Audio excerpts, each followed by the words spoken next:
This video is going to be for you if you are a first-time home buyer and or you're thinking about making a move to the Winston-Salem area of North Carolina. Let's get into the video. My name is Ramon Lomeli. I'm a local leader and the team leader of the Smart Move Group brokered by eXp Realty. We're located here in Winston-Salem, but we've got connections all over the state. North Carolina and the Winston-Salem area more specifically continue to be a very competitive place to move to because of our affordable prices here. I will say though that North Carolina is incredibly diverse, both in population, incomes, home prices, weather, all of that. And one of the main reasons I wanted to make this video is because the first half, I would say, of my career, I really mostly worked with first-time home buyers. And honestly, first-time home buyers are some of the most awesome people to work for just because they're so thankful and it feels good to help them out, especially when they may not think that they were going to be able to get a home. So I really love working with first-time home buyers to this day. One of the main things that first-time home buyers look for oftentimes, not always, is down payment assistance if there's any available. And that's probably because that's one of the biggest things holding people back from actually buying a home is the money. Now, a lot of people have a perception that you might actually need up to 20% to be able to actually buy a home, and that's just not true. That may have been true for our grandparents and people before then. However, in most cases, loans require as little as 3.5%, 5% down if you're planning on living there. If it's an investment property, it's a whole different story.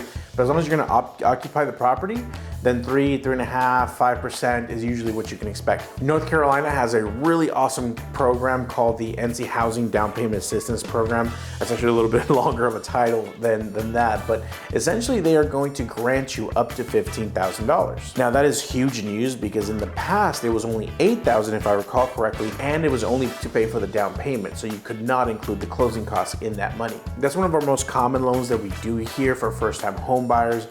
Because essentially you're bringing to closing very little money. Now, obviously there's still gonna be a little bit of money up front, right? You still gotta pay for your deposit or due diligence fee, and we'll talk about that here in a second.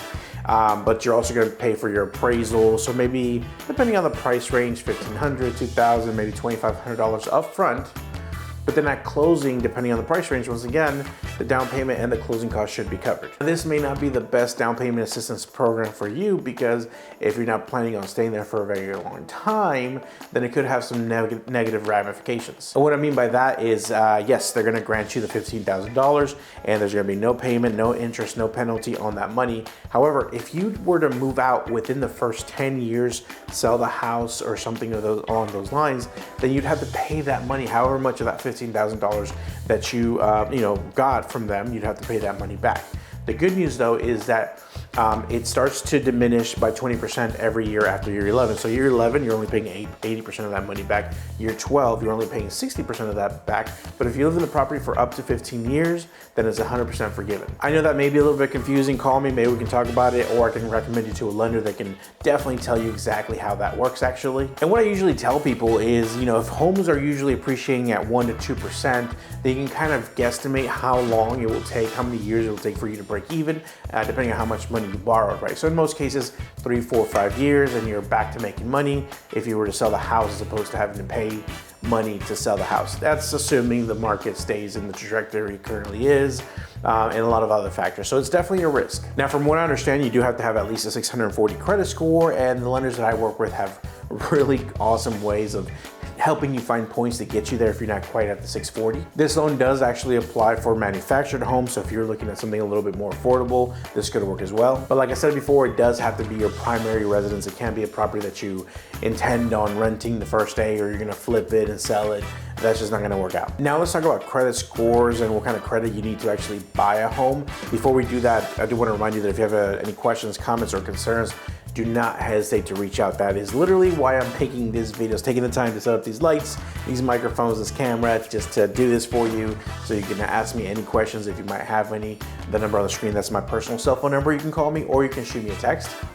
I'm also going to leave you a ton of awesome links in the about section of this video, including like the free Winston-Salem relocation guide, some homes that are currently for sale in the Winston-Salem and surrounding areas of all kinds of different price ranges. And of course, I wouldn't be a proper YouTuber if I didn't tell you to hit that like button, leave me a comment, but above all, subscribe, because those kinds of things keep me motivated to keep pumping out these videos for you. Another big reason why people may not be purchasing properties right now, in my opinion anyway, is credit scores. Either you may not know what you need, you may think your credit score is too low, or you're just unaware. Now here in North Carolina, I'm not sure about other states, but you actually can get a loan with a credit score of 500. However, don't go running to the bank to get a loan right now, because those terms are not going to be favorable. You can get a loan, but you probably don't want to get a loan with a credit score as low as 500, because they're going to ask naturally for a bigger down payment and higher interest rate typically. If you're not going to need any of that down payment assistance money, or you don't want to get any of the down payment assistance money, then you're probably going to be okay with a FHA loan anywhere from the 550 credit score range,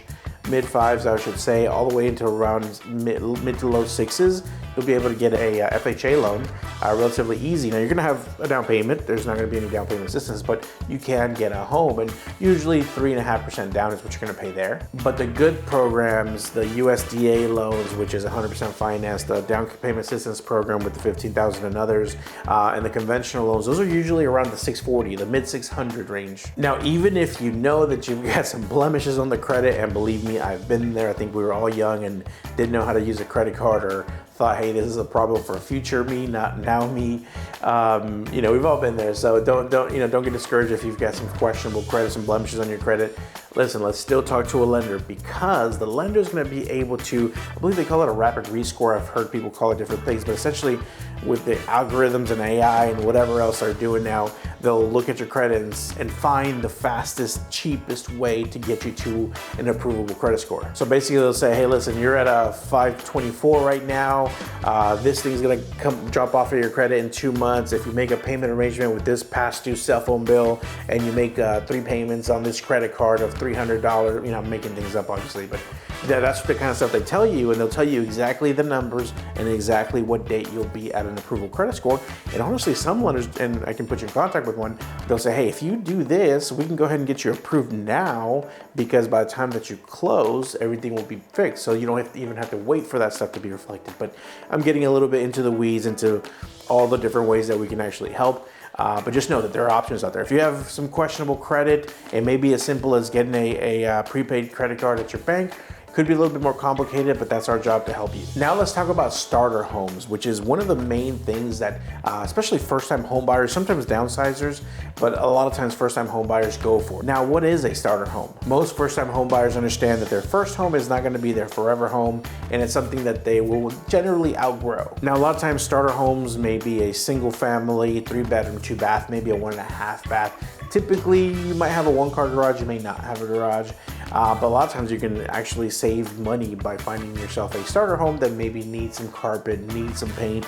Sometimes they've been rented for a long time, and so you go in there and it's got very basic interiors so it's not gonna be the belle of the ball. It's not gonna be the nicest thing you've ever seen, but it's gonna be affordable, and it's gonna get you on the right path to building equity. It may be something where you have to put in some sweat equity into, and really get dirty, paint the walls, put the flooring down. You may have to rip out some countertops.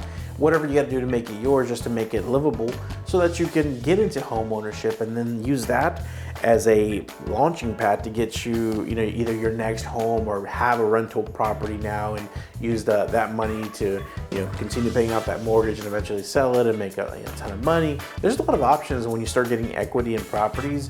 So, don't let that stop you. Don't think that your first home has to be the nicest home ever, or your forever home, or it has to be super nice, because that trap is something that a lot of us fall for, and then you end up not renting or not owning, and end up renting for years and years and years, and then you're going to start in a starter home in your mid-40s instead of when you're 22. Now, one often overlooked option for first-time home buyers is going to be to go the new construction route.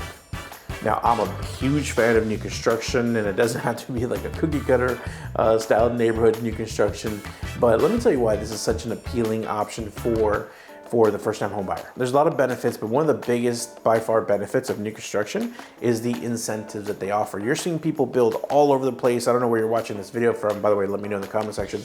But I bet you you've seen someone building houses somewhere, because they're exploding everywhere.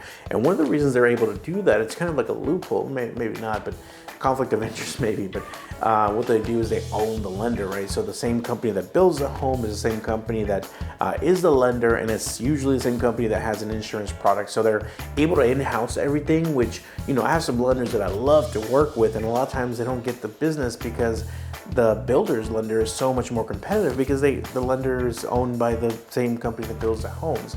So they're able to get you these amazing fixed rate, incredible 4.99% interest rate deals, and they might even pay your closing costs, and they might give you $20,000 to upgrade your home if you use their lender and their insurance provider, or whatever the case may be. Every builder's a little bit different. But, you know, which, you know, might sound sketchy, and at first I was very skeptical about it, but I've done so many, and so far, I mean, it's a fixed rate. It just changed the name who you write the check out to, the theoretical check, obviously it's auto draft or whatever, but the name on that check is different than if it was, you know, Chase or Bank of America or Freddie Mac or whoever it ends up being. But everything else is the same. Interest rate, the same, it's fixed. Your payment's not gonna change unless it's taxes or insurance, not your interest rate. So yeah, it's a great option. If you go that route, you're gonna have a new home with all the latest features. They're usually updated, so you don't have to worry about renovating, right? They just built it. It's gonna have the best energy efficiency, the most tech ready homes. So there's just a lot of pros, unless you want like something with a lot of land because you wanna be a dairy farmer or, you know, grow corn. I don't know what you want to do with land, but unless you want that, then, you know, I think especially when you're starting off, what better way than new construction, get the amazing interest rate, a low deposit to get in, very little to no closing costs because they're going to pay your closing costs usually for you. And there's a ton of options ranging from very affordable ones that look identical to the neighbors to very high-end, nice brick stone on the fronts of them with very intricate elevations. They call them the way the front of the house looks. You know, we're talking granite, we're talking tile, we're talking beautiful backsplashes, we're talking, you know, pot fillers in the kitchen, gas ranges, tankless water heaters, 10, 11 foot vaulted ceilings. Now, one thing as a first time home buyer that you may or may not be aware of is that in North Carolina, we do what's known as a due diligence fee. A due diligence fee is kind of like an earnest money deposit, where it's money that has to change hands at the beginning of the transaction. And most states, from what I understand, have an earnest money deposit or an option fee, maybe they call it. Here in North Carolina, we have the earnest money and we have a due diligence fee. Let me back up and explain what a due diligence fee is. A due diligence fee is a non-refundable, yes, non-refundable, and don't click away. I didn't make that rule. Don't leave a hate comment on my video. But a due diligence fee is a non-refundable fee that the buyer has to pay upon acceptance of the contract, right? So once the contract is signed, they turn that money. You don't have to give that. Some people get this confused. You don't have to give that money unless the contract is official and you have written the offer and went under contract. So basically that money is a credit to you at closing, so you'll bring less that money at closing. However, the scary part is that if you were to back out for any or no reason, which you have that right to, the penalty would be that you lose your money, your due diligence fee. That check or wire transfer or cashier's check or whatever it ends up being is literally physically made out to the seller. So they put that in their bank account. And if you back out, more than likely, you're not gonna see that money again. Now, the reason, from what I understand, this is what I've been told, you know how old-time realtors are, they tell all kinds of stories. This may or may not be true, but from what I was told, North Carolina has been a safe haven for investors for a very, very long time. And the reason they started doing due diligence fees is because an investor would come in and put 10, 15 properties under contract with the intention of only buying one, but because there's no penalty for them backing out, they could do that. They could put 15 properties under contract and see which one they could get the lowest deal on and then back out of 14 of them and only buy one. Now, if you're a seller and you have to put your property back on the market, statistically, you're gonna get less money because now it's viewed as damaged goods. Why did it go? Why did it fall out of contract? Why did this buyers back out? So it's gonna be looked upon. Now you have more time on the market. People are gonna negotiate. So it's costing the sellers money, right? So the sellers got together and said, hey, listen, real estate commission, we need to figure out a way for there to be some skin in the game for the buyers. They can't just come in here and put my property into contract and then back out with no skin in the game, which makes sense when you think about it that way. Now, with that being said, typically most deals work out because I know what you're thinking. What if the roof is bad? What if it needs a new HVAC? What if there's foundation issues? What if something major is wrong with the property? And I gave, by the way, the amount is negotiable, $250 on the very, very low side to, $2,500, 1%, 2% of the property price. It just depends. It depends on how long the property's been on the market, how popular it is, how well priced it is. There's so many factors that go into determining a due diligence fee, but it's negotiable and we can talk about that. But at the end of the day, If we were to go under contract and you put, let's just say, $1,000 deposit, and we find out that the roof is shot and it's leaking and it's gonna need a new roof, right? Big problem, big issue.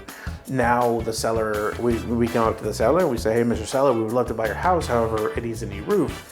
And so we try to negotiate for them to pay for the roof, which often happens, or them to take money off the price of the house, or for them to pay half even, and we pay the other half if you really, really want the house. And what they say, no, they say, no, you know what, I'm gonna keep your $1,000, you guys walk away, go somewhere else, I'm not replacing that roof, even though you've proven to me with a report by a certified inspector that it needs a new roof, or a certified roofer. And hopefully this video isn't too boring, but what happens at that point is that they have to disclose that to the next buyer. That becomes what's known as a material fact in North Carolina.